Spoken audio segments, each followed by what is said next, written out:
Hi there, you're here today with myself, Cara Honey. I'm the Customer Success and Marketing Manager at Stellify. And my co-host is the wonderful Tim Beattie. Tim has a lot of experience in the consultancy game. And today we're going to be talking about OKRs. You know, how do they work? What are they? How do you implement them successfully? So Tim, when we talk about OKRs, am I right in saying that it's objectives, key results? That's right. O is the objective, the KR is the key results, and together they are objectives and key results, OKRs. How come some companies like Google can make them so successful? It's really interesting. I think a lot of it comes down to the culture and the leadership. OKRs are a tool, they're a framework. It's actually really, really simple. As you said, there's two parts to it, an objective and a key result. Can we write down, this is the goal we are trying to achieve, this is the outcome we want to reach, and can we write down a few measures, a few key results that will tell us if we are making progress towards our goal? That's all there is to it. For some reason, we in companies, in society, have this tendency to overcomplicate things. We invent rules, we add bits onto it, we rethink definitions, and suddenly I think some leaderships try to turn OKRs into something that they're not. They treat them a little bit like a silver bullet for their organization. They think they're going to be the cure to everything. We just need to use OKRs because that's what Google did. The founders of Google look at OKRs and they say Google 10x their growth many, many times over. They don't say OKRs were responsible. They just think OKRs were a tool that helped them get there. And because I think there are a few really good hygiene factors in how to use OKRs, and there are a lot of bad hygiene factors that organizations and leaders use, I think that's why they fail in a lot of companies and they kind of lose what they're really about, which is just let's give focus and clarity on what we're trying to do and how we're going to measure progress towards it. And we kind of lose track of that. Yeah. I love the term hygiene factors for how you implement them and that actual, like that tool usage. What would you say are some of the ways that Google use them so well? They aren't delegated down from the leadership. It is a very collaborative exercise. It's a ritual that the people that are going to be involved in executing the strategy help write it. And it's very collaborative, it's very energetic when it comes to writing the objectives. And if you were to go to any team and ask them, what are your current objectives this quarter? They could tell you like that. Now, the good hygiene that's allowed for that to happen is they've kept it simple. It hasn't been big, long strategic sentences of very complex words and acronyms. It has been 3, 4, 5 really powerful words that people feel passionate about. They think, yeah, that's why we exist. That's why we get up in the morning. We're coming to achieve that goal. And they're proud of that. And I think so there's a lot of good hygiene in writing the objectives, the process of doing them, but also writing good quality ones that are memorable and inspiring and purposeful and connected to the strategy. And then when it comes to the measures, it is really getting an alignment, a shared understanding on, well, how are we going to know if we've met that objective? And what are the 3 or 4 or 5 little needles, these little measures, that if we can get all 5 of them moving, we all agree that we've met our objective. And there's no doubt, there's no ambiguity, there's no, well, have you or have you not? So really good hygiene will be where we just feel, yep, now I really understand how progress is going to be measured.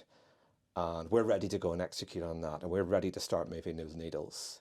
So that's what I mean by good hygiene. Really well thought out and taking time to write the right objectives and a really good set of measures. Yeah, because I think I really like how we started off by saying how simple OKRs are. Yep. You know, you have your objective and your key result. Yep. But I think already you've identified that it comes down to the success of an OKR comes down to how you write the OKR. So whether you involve everyone who's going to be delivering that, and also how you set those measures that are actually going to tell you whether you've achieved it or not. Well, you're on a slippery slope from that really point. hard. Yeah, if you've had, some manager in a closed room somewhere that's decided to write all of everyone's OKRs and then just delegated them out, and people don't understand them, they maybe don't believe in them, they couldn't recite them, the measures aren't really measures, you haven't even started to deliver against them yet, and already, because of that bad hygiene, it's just just smells, and it's, why do we have to work with Yeah, it gives these? people the ick. Yeah, it does. And I do see people roll their eyes. Oh God, OKRs.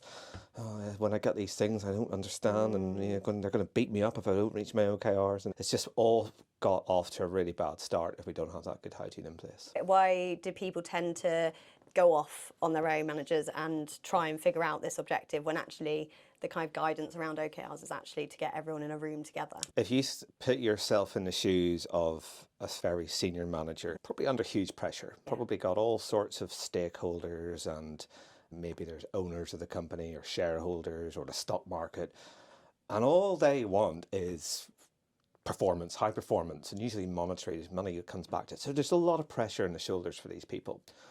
And they often, those leaders, have got a strategy in their head. They've got this vision. They understand what this is about, and they think, right, it's really clear in my head.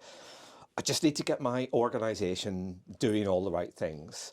I think the mistake they make, they think, right, if I write down these OKRs, it's like I just get them out of my head and I put them into the spreadsheet. Then they just got to, it's simple, they just got to go and execute against them. And I think and we talk about OKRs being a communications tool. So they think, well, if I just write down and then I assign the OKRs to different people, then they'll make it happen and it will work. But of course, communication doesn't work that way. Communication's two ways. Especially internal communication. Especially internal. You've got to say it multiple times, right? Great leaders really encourage an environment where their teams are having conversations with them, with each other, with other stakeholders. They're learning and they're clarifying and they're confirming what the real objectives that matter to them are and how that fits into the strategy. So there's a lot to be said, and this is back to the hygiene, about getting the people in the room and really devoting time so that the manager or the management leave that room thinking they really get it. They really understand. That is a lot more, for me, that's a lot more satisfying when I think everyone is really, they really understand that they get it and they're motivated, they're passionate by it. That's much better than I wrote this down and I sent it over an email, and some managers think, oh, well, I've sent it, therefore it should just download into people's brains and they know it. It just doesn't work like that. It's like a training course. People think, oh, just present the slides and suddenly everybody will know the slide. It doesn't. It's behavioural change. It's a mindset change. It's a continuous learning journey. And the thing that underpins it all is communication, and a lot of communication. So when have you seen OKRs used well?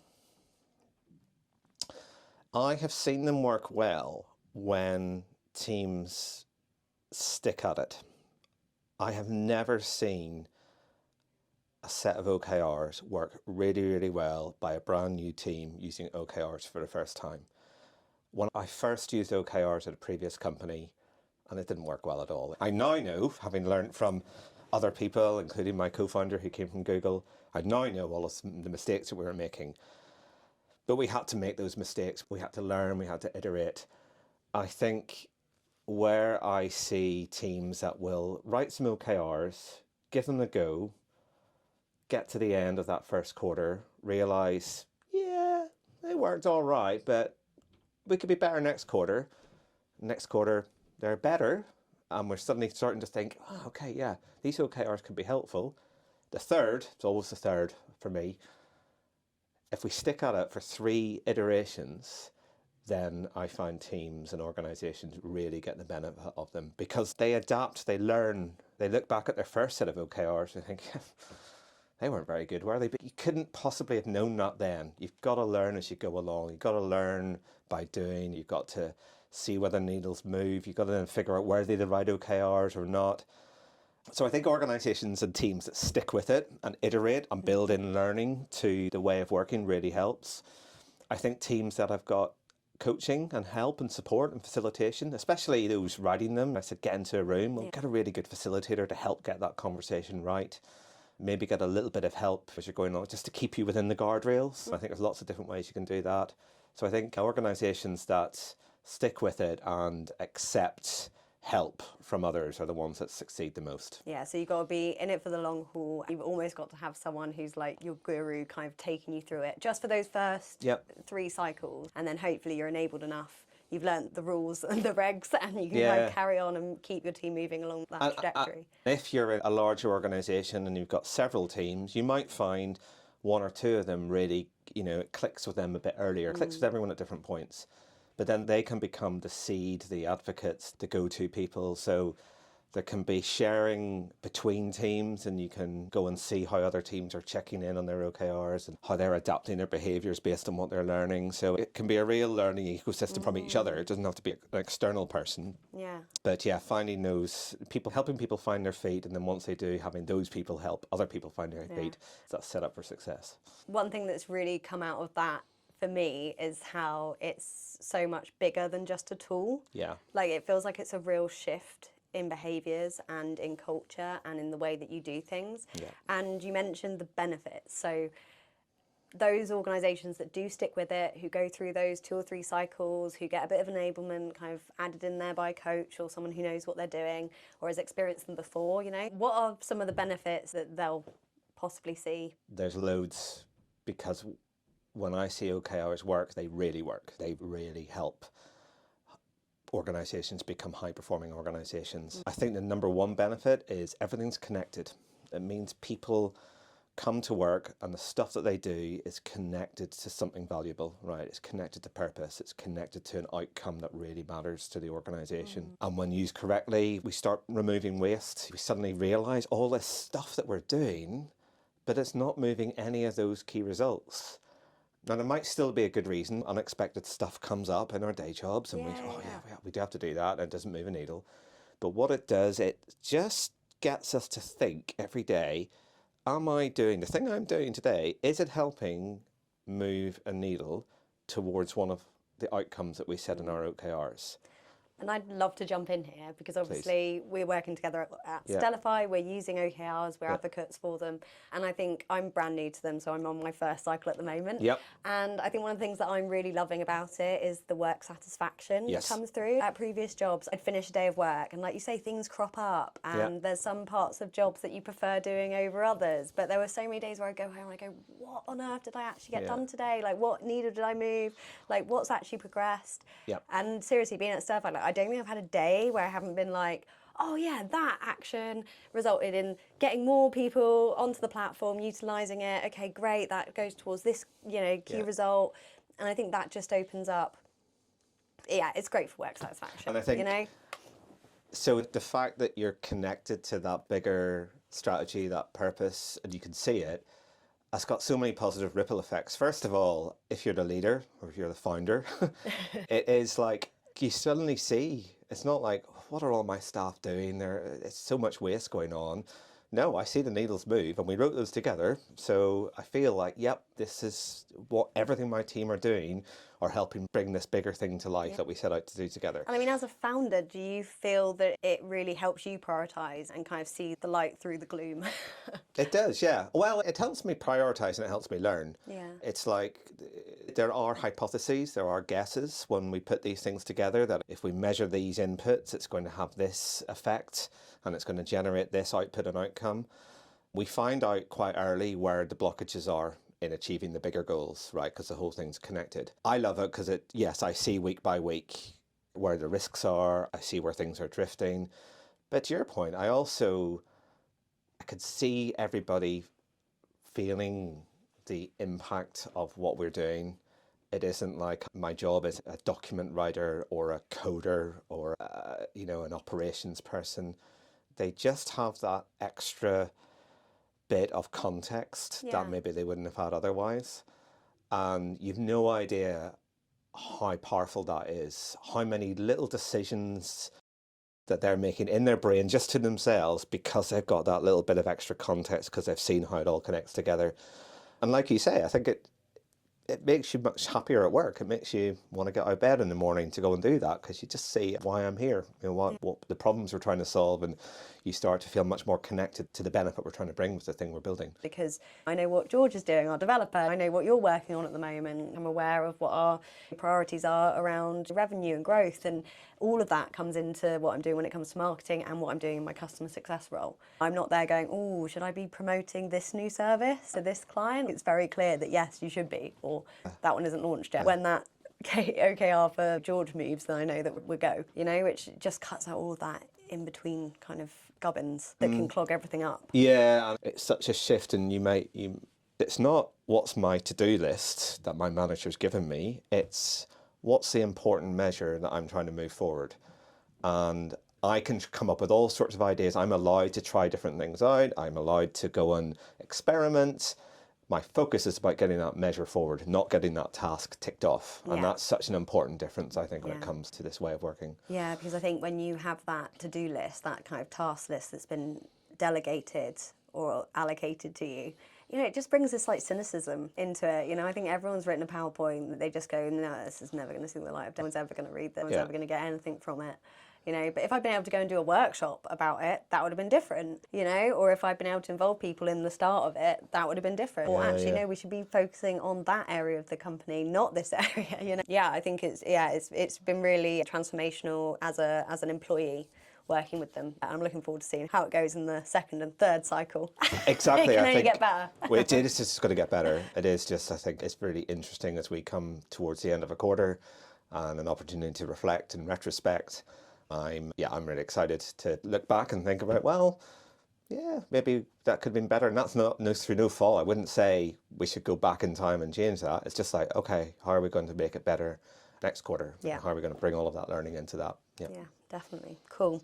So what we are going to do next is we are going to look over some OKRs. Okay. And Tim, you are going to go through which ones are good, which ones are a bit bad, or, I mean, we can be a bit more political about it, which ones could use some improvement. And we're just kind of going to use them as some really good examples. Okay, yeah. So should we go for the first one? Yep. The objective is foundation building with new stakeholders. And the key result is aim for 100 users. What do we think about this one? Okay, well, it's quite short and simple, and it's no acronyms, so I kind of like that it fits on one line. It's got clarity, right? It's got clarity, and something I always look for in a good objective is a really key word. I often put it in capitals, the first one. Yeah. So if it's foundation, you know, and that's the thing, you know, if you want your people to remember one word and one word only, is there something in that? So I think that's good. I don't know if I understand the why behind the objective. Foundation building with new stakeholders. It's like, you know, why do we need to build a foundation? And who are the stakeholders? Are the sort of questions I'd be probing there. And I just would like that to be a bit more exciting. How do you mean? I don't know. It's like, well, if it could be, you know, create amazing energy with our new tier 1 users, or our, you know, it just feel passionately connected in a in a professional kind of way with our new employee group or something. It's like you just want something like it's a really big headline, something that you'd be enticed by. You'd see it on a bookshelf and you think, oh, that's exciting. Let's go and have a read of that. That's what I want to see in an objective. Foundation building with new stakeholders, it just sounds a little bit there. See, this reminds me of when I was talking to you about my objectives. I just found it such a barrier, like trying to put it into like an exciting terminology. And I think that's one of the kind of like cultural blocks that when you're introducing OKRs, you almost have to get over, is that, okay, guys, this is meant to be fun. Enjoy your job. You can enjoy setting these kind of expectations for yourself. Because I think you're right, there's this real feeling that someone's going to kind of use it as a stick to beat you with, which is, I think it's a massive shame, because actually, like, when, you know, you kind of go through each stage of implementing them and implement them to their best, I think they can be really positive. So we've got here something that's a little bit more exciting. It is clear with the language, but also not very clear on the why or the who. Here's what I would do with that to make it fun and exciting. If I was in a workshop and this is what we were starting with, and it's a good start, okay, because we've got something and it's good to start with something, I would do a really fun facilitated exercise. I would do something like, let's write the newspaper headline or front page of the newspaper of 3 months from now, which is the stakeholder times or something like that. And what do you want that headline to be? It's not going to be foundation has been built. Right, it's going to need to be something a little bit more I think that catching. reporter would get fired. Yeah, exactly. You know? So newspaper headlines is a really good one. Another one is like design the box practice. It's like, imagine you've got this cereal box, like what's on it, what are the keywords?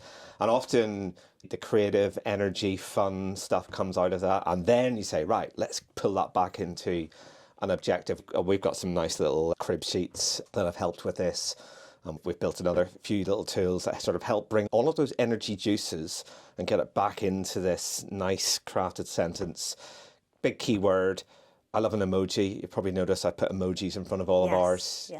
Just adds a bit of colour, a bit of fun to it. Yeah, so there's little things like that I think could really spruce this up. I really like the use of emojis, and I love the use of something creative like, you know, design the box of it, because it just, like you say, it just opens up that creative part of the brain. Yeah. And it really pulls you out of, because I think that's another thing, like when I did mine and I shared them with you and you were like, oh, you know, add an emoji to it. I was like, oh, right, yeah, like this doesn't have to be a non-fun document. But I think that also kind of went against my like professionalism, Right, you know, because okay. I was like, no, this should be very professional. And I mean, I'm someone who sends GIFs in Teams chats, you know, like I'm not like ridiculously professional. I'm sure any, colleague who's worked with me would not say that I'm a massively professional person. But it was just really funny in that sense, because I think it all comes down to like what we like even subconsciously think of as targets and of things that we're meant to be hitting, and performance objectives and all that kind of stuff. Whereas these are more stepping stones, right? They're stepping stones for where the company as a whole wants to get to. And it's accountability. People are responsible for delivery. But at the end of the day, like everything interconnects, you know, and you couldn't use one thing to kind of beat one person on when it all comes down to a team. You've touched on a whole load of the kind of the bad hygiene there, where, and it is the risk, people are going to beat you up. You know, you've got a key result there, aim for 100 users, which is good because it is measurable. I would say you don't say we're aiming for, it is create rapport. So it would be, 100 users have been something or other happened. It should be really unambiguous. We are trying to get from 0 to 100 and we're trying to move that needle. Yeah, go into a bit more about the needle shifting and the kind of what success is for an OKR, because I think that's another thing that is a little bit unclear. Yeah, so it is, we like to think of, we have 3 kinds of ways that you can measure. My favourite is the absolute number, okay? So this is an example of one. The baseline is 0, the target is 100. Yep. Every week we're going to see where is that needle. So it might be week 1, still 0. Week 2, still 0. Okay, something's wrong here, we're doing something wrong, but we find that out quite quickly. Then we change something up, and we try some new experiments, and then suddenly that needle starts moving to 5, to 10. And with the zeros, do you log those? Do you update when nothing's changed? So like, is there any point? Well, this is why I wanted to come to your point about being beaten up. So no one gets beaten up for it still being 0. But we do check in every week, and we ask, key question, what is the number this week? And someone says, is it still 0, right? It's blocking us. Have we tried anything? Yeah, we tried this and we tried that, we tried this. Brilliant. We've tried some stuff and it hasn't worked. That's amazing. Let's log that. Let's capture that gold information. We have learned what doesn't move that needle.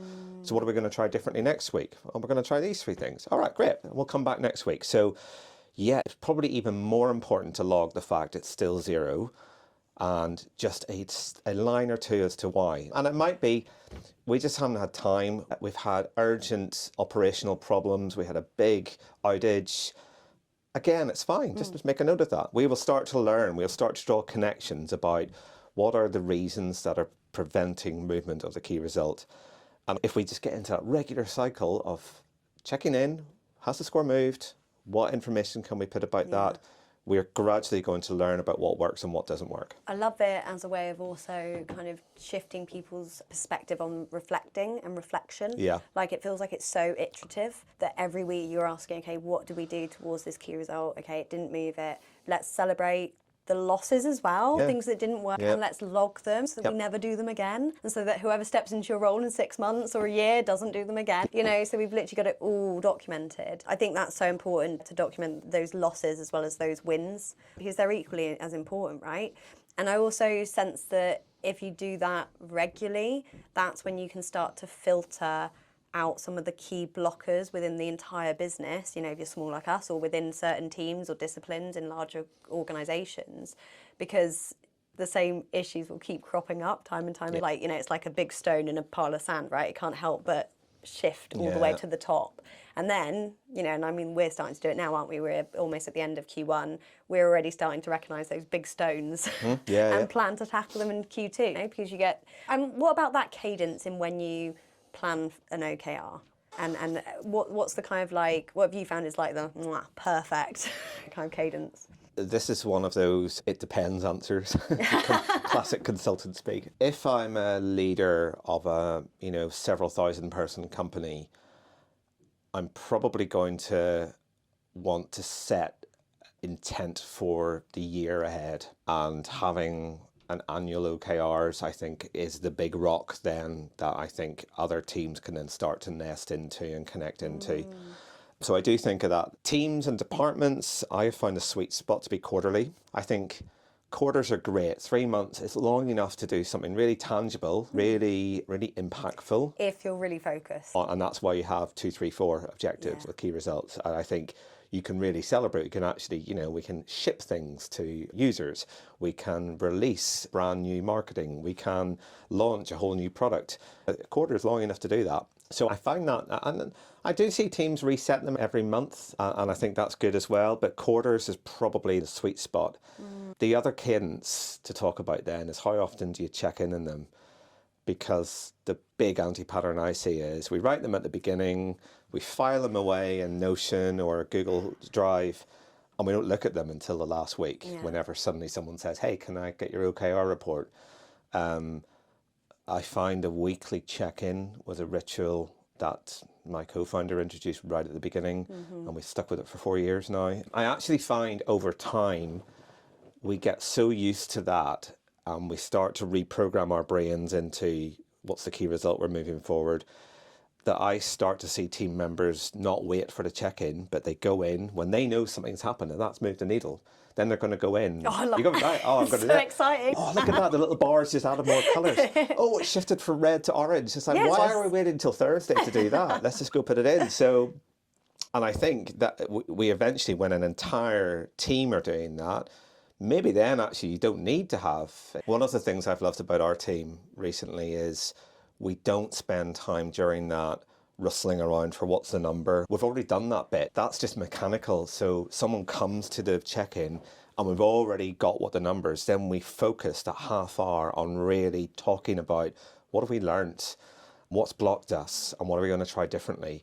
And that's when we get people together onto a call, it's really valuable time. So we want to really get the most out of that and not be spending it rustling around in spreadsheets. No. I do see a lot of teams make that mistake. It's just like an accounting update. It's not, it should be about the learning, the aha moments, the inspirational ideas of what we're going to try over the next week. That's what we're trying to do. I think it's those things that start to bring out the cultural benefit. You're celebrating each other's success. You're supporting each other, moving things forward. You're seeing those areas of the business are impacting another area of the business. And yeah, I just find it really rewarding. And your point about us getting into a state where we're going in prior to the meeting. I am not someone who does rituals very well. I am not someone who has like a very good kind of, what's the word for it, kind of routine. Like I struggle with routines, but it's been like so easy to fall into the routine of, I think we have our meetings Thursdays, right? Thursday morning, or I find an hour on a Thursday daytime, and if nothing's pinged into my brain, I haven't shifted anything over that week, then I take that time to go through and do it. And, and it just seems to have just like happened. Because I think when we've had the meetings where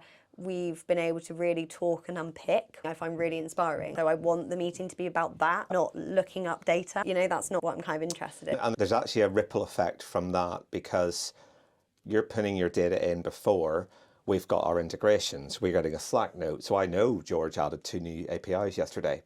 I saw that on Slack. So I don't need to ask on Thursday, hey George, what about you? I just happen to know that. So my brain's warmed up to the fact we've made progress on our API project. So the fact we've had that integration and there's a little bit of a communication out to the rest of the team, it's keeping us all aware quite subconsciously, asynchronously about the needles that are moving, so that when we come together, it's about, are we making progress towards our bigger goal, our bigger objective, and is that taking the business where we want to go?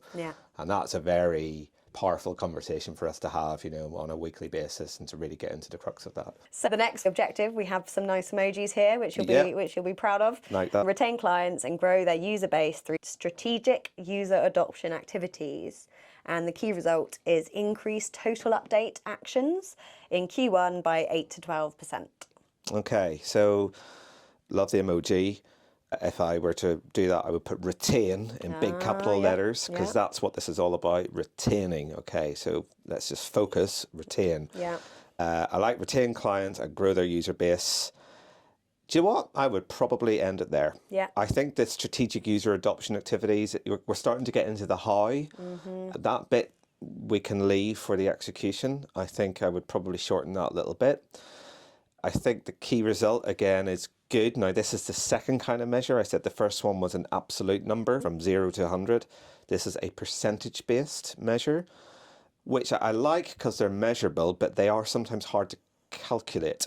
Like, how do 8% to 12%, but of what? What's the baseline? And I find we spend a lot of time trying to figure out, how do we measure this again? Where if we were trying to go from 1,000 updates to 2,000 updates, something like that, it just becomes a little bit easier. That's so interesting as well, because I think through the Stellify platform and the kind of OKR tracking element of that, we allow people to put context in, don't we? Yes. When we capture an objective, we capture what's called an objective why statement. So why is this an objective? This one's actually quite good, retaining clients and grow their user base. I think the why is probably pretty well understood, but you might want to add an extra line of context. The key result, I like to capture 2 additional things. Like you say, what's the context? So why is increasing total update actions going to help retain clients and grow their user base? What's the thinking there? If we said that, and it might be, well, if they are updating actions, it means they are actually not just perusing the platform, they're using the platform and they're making changes in it. Yeah. And that is meaning they are getting value from it. So therefore, those kind of desired behaviours. Exactly. Yeah. So we're kind of quantifying the desired behaviours and showing how that achieves the objective. So I think that key result context is important. And then how are you going to measure it is the other piece of information. Yeah. It might be, I'm going to go to this tool, or I'm going to go to this database table, or I'm going to call this, whatever it is. But it just should be really clear. So if whoever wrote this is off on holiday and somebody else is going to do the check-in, they just go, oh, okay, so I just go to this Google Sheet and that tab, and that's what the number is. Yeah. So I'd improve that a little bit. What this kind of exercise is showing me is that in that setup of the OKRs, by doing that correctly, you kind of smooth out the whole use of them and make those different iterations easier and easier and easier. Yeah. I think that kind of highlights how important it is to get those first key objectives. Because let's be honest, if just one aspect of it doesn't work, in a busy working day, one thing trips you up and it can be like, oh, why are we even doing this? Yeah. And it's all about setting yourself up for success, right? It is. And these are the sort of things you learn from your first iteration of OKRs. You can't get these things perfect first time, but you will realise, oh God, right, next time I'm going to think about the context and how we're going to measure it a bit easier. I'll tell you a story. The first quarter of OKRs that Bella and I did in 2022. And Bella's your co-founder. Bella's my co-founder. Worked at Google. Used OKRs. Yeah, we were pretty Before you good. got involved, right? Yeah, exactly, yeah. We thought we knew our way around OKRs pretty well. Our first quarter OKRs were a disaster. 0. We didn't move at all, right? And that was partly we were new to this business. There were so many unknowns about founding the company. Probably our ambitions were a little bit bigger. But yeah, we just didn't know what we didn't know. We didn't really know how to measure some of these things. So even OKR experts, the first time they use them, they'll get them wrong. And I guess you're using them in a different environment where you have no context. You guys were using them as founders, not as employees of Google. Exactly, which we were new to that, exactly. So that was really interesting that we got those wrong. Yeah, I think that's really interesting. Cool. Awesome. Right, on to the next one. Yeah. So this objective is OP excellence, ensure stable and efficient operations. And the key result is CIS/CT applications, maintain maximum system availability. Okay. So I love the capital letters, Ops excellence. Yeah. Ops excellence, that's all about operational excellence. Yeah, which area it's in. Ensure stable and efficient operations. I actually think the objective is not bad. I think if there was a why statement, just making clear why stable and efficient operations is a really good thing. It could be around business continuity. It could be around trying to avoid some of the penalties if we don't have that, or some of the reward that we'll get if we do succeed with efficient operations, what that will mean in terms of very happy customers and very happy stakeholders. So maybe, but that probably sits in the sort of the subheading. The key result, I think, probably needs some work. I don't know what CISCT means. It might be understood to everyone, but I think it's got to be clear. Applications maintain maximum system availability. So that isn't measurable to me. I would like to see some kind of number in there. What is the maximum? What is that, and how are we going to measure it? Where are we going to get that information from? Again, that key result context, that how are we going to measure information would be needed there. So it sort of feels like that key result is a little bit like an objective as well. It just doesn't quite feel like a quantifiable indicator that's just going to be really unambiguous how I go and get to that. What do you see as being some of the challenges that someone with this key result might face in their use of OKRs? So I like to think of three kinds of key results: input, output, and outcome. So an input key result is something that's going to measure my effort. It's going to measure the things that I'm doing day by day, week by week. An output is something that we expect to result from that input, what I expect to be produced. And then the outcome is kind of the impact. It's not quite clear to me. Sometimes I actually like to label, is it input, output, or outcome? Yeah, I remember you advised me to do that when I was setting mine, and it really helped just, think, okay, Because if you get all three of those, a blend, and you've got like 2 inputs, 2 outputs, 1 outcome, you're basically creating this hypothesis. We think if we do this input, it's going to generate this output, it's going to generate this outcome. Yeah. This is a bit of a statement. It's just maintain maximum system availability. So is it already maximum and therefore it's just about maintaining? In which case it's not an OKR. No. It's what I would call a KPI. It's a health metric. Yeah, so, that makes sense. Yeah, so that's where this one's going to run into a bit of a challenge. What I find interesting about this one as well is, like you say, it's more of a health metric. Yeah. I would maybe say that it's important to have that aspirational aspect, that excitement, and that's almost why the excitement's so important in those OKRs. It's because if you don't have that excitement, if it's not, okay, what's next, if it's just maintaining, then that's where you probably need a different tool. An OKR is all about changing direction. We are going to go this direction. We were going this and now we're going this direction. If it's just maintaining something you've already got, it's like we're in cruise control. Yeah. You're not making any changes there. You're just trying to maintain. So there's a lot more excitement, I think, when you're going off-road and down a different way that you haven't gone before and you don't know if you're going to get there. But yeah, so I totally agree. This is just a little bit, I would think that would get me out of bed in the morning to maintain maximum system availability. No disrespect to the operationals people there. But or anyone who that would get them out of bed in the morning. Maybe it does, exactly. We don't all like the road less travelled. So another aspect of the OKRs, and one of the things you've talked me through, is how you prioritise them. And I think that becomes incredibly important when something random happens out of the blue and can really throw you off course, and that your team needs to respond too quickly. That prioritisation really bolsters confidence, because it is hard when you've just been distracted and you can't get done what you wanted to get done. So, being able to at least get one of those key results over the line because you prioritised it. I still don't quite understand the prioritisation. Yes. It's one I'd love to go through. This is probably a bolt-on for the OKR process. Again, it's something that came from Google. I know a lot of Google teams use this. We built it into our platform, but we make it optional.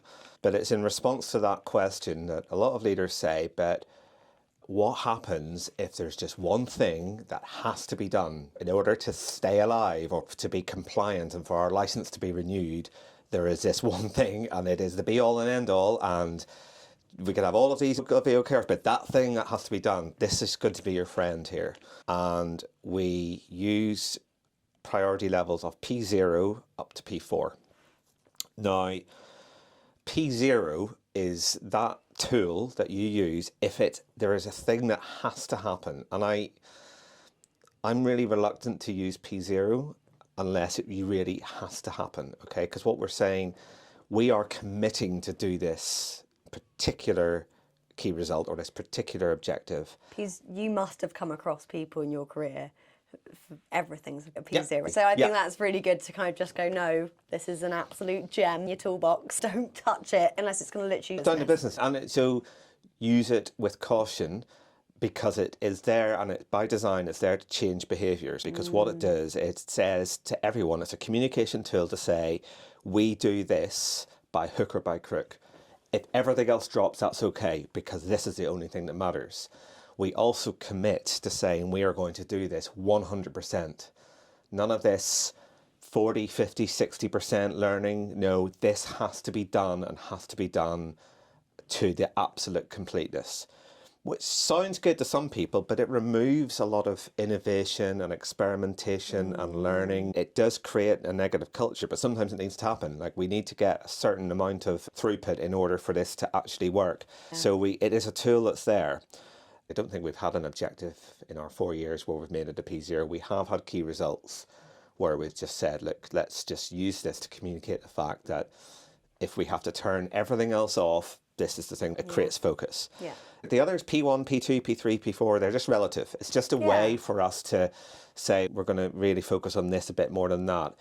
It's also levers that you can change during the quarter. Yeah, see, I hadn't really thought of it like that. Yeah. That's really interesting. Because a quarter can be quite a long time, especially in startups. Yeah. And suddenly this changes. And, you know, we've had incidents come through where we think, yeah, we said we were going to do this, but it was a bit of a nice to have. But this has now happened, so we're going to make this a P1, not a P3.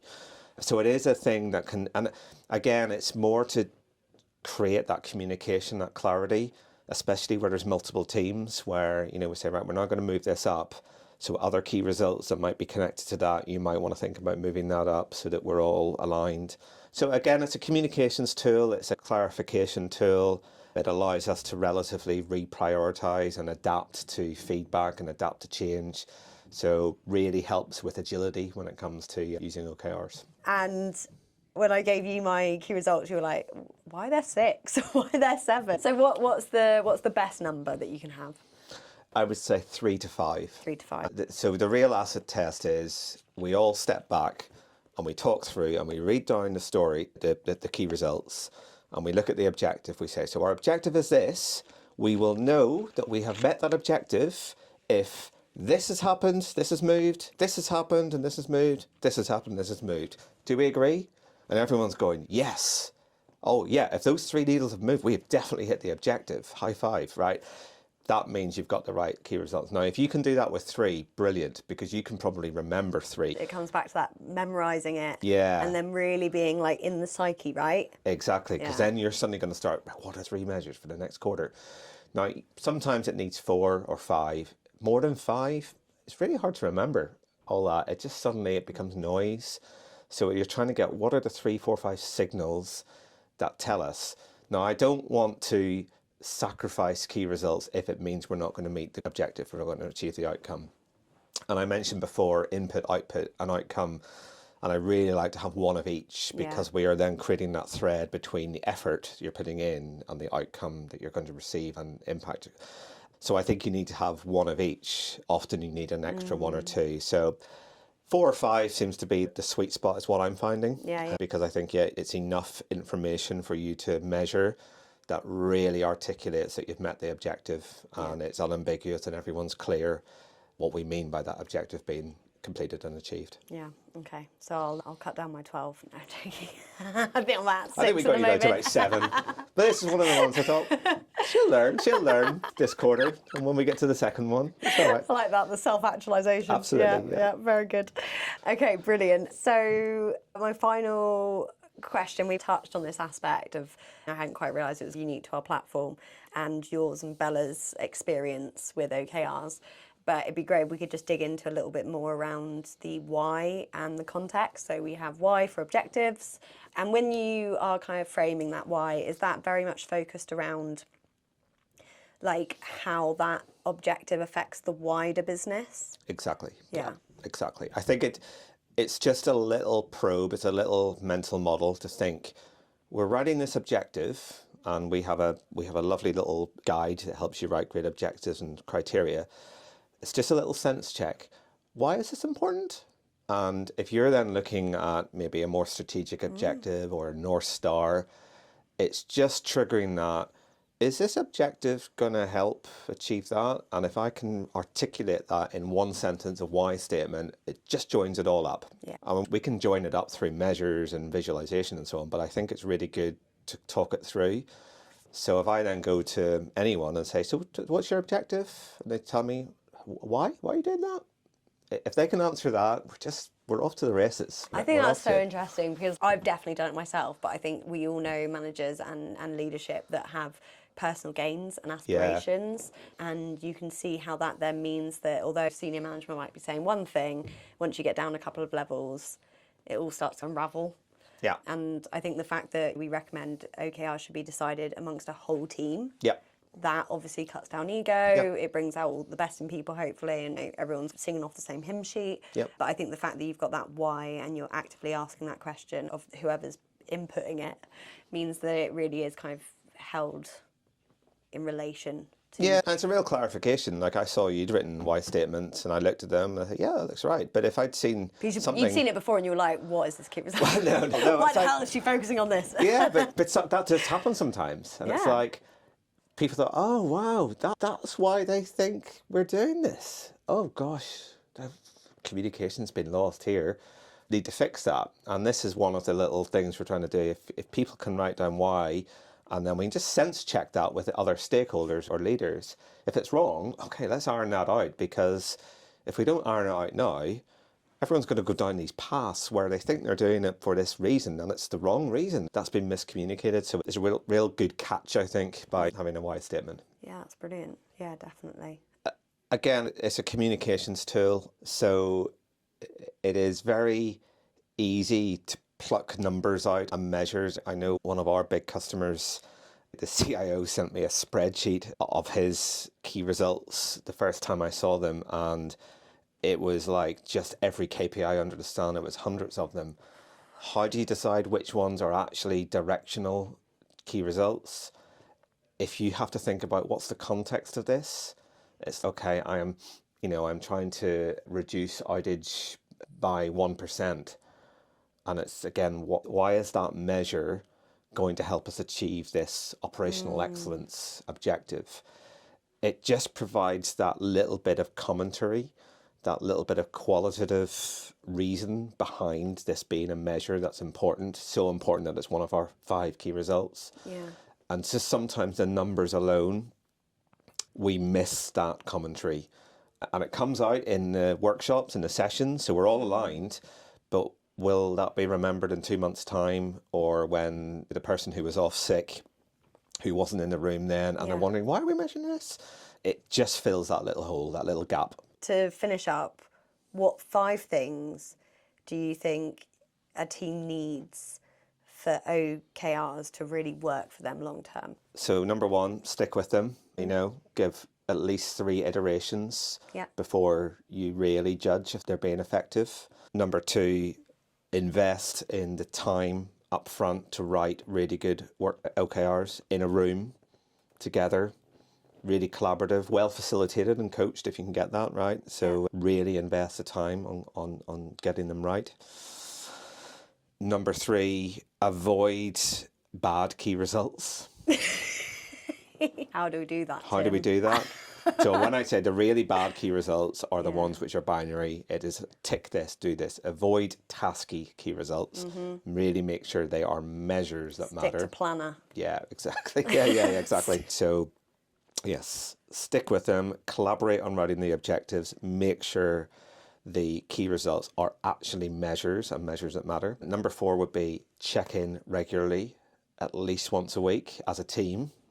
I would encourage individually, you should be thinking about it every day, maybe multiple times a day, but as a team, let's come together. Let's be honest, should be getting you out of bed in the morning, exactly, yeah. So make sure we check in. And then most importantly, number 5, retrospect and learn.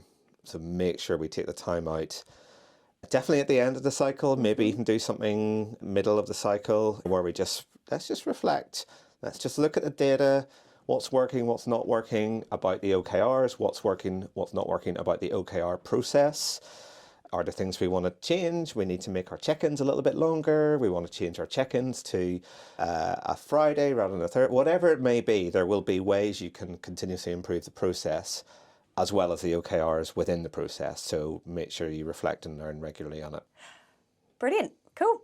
I think that summarises everything that we've discussed today, Tim. So thank you everyone for joining. Catch you on the next one.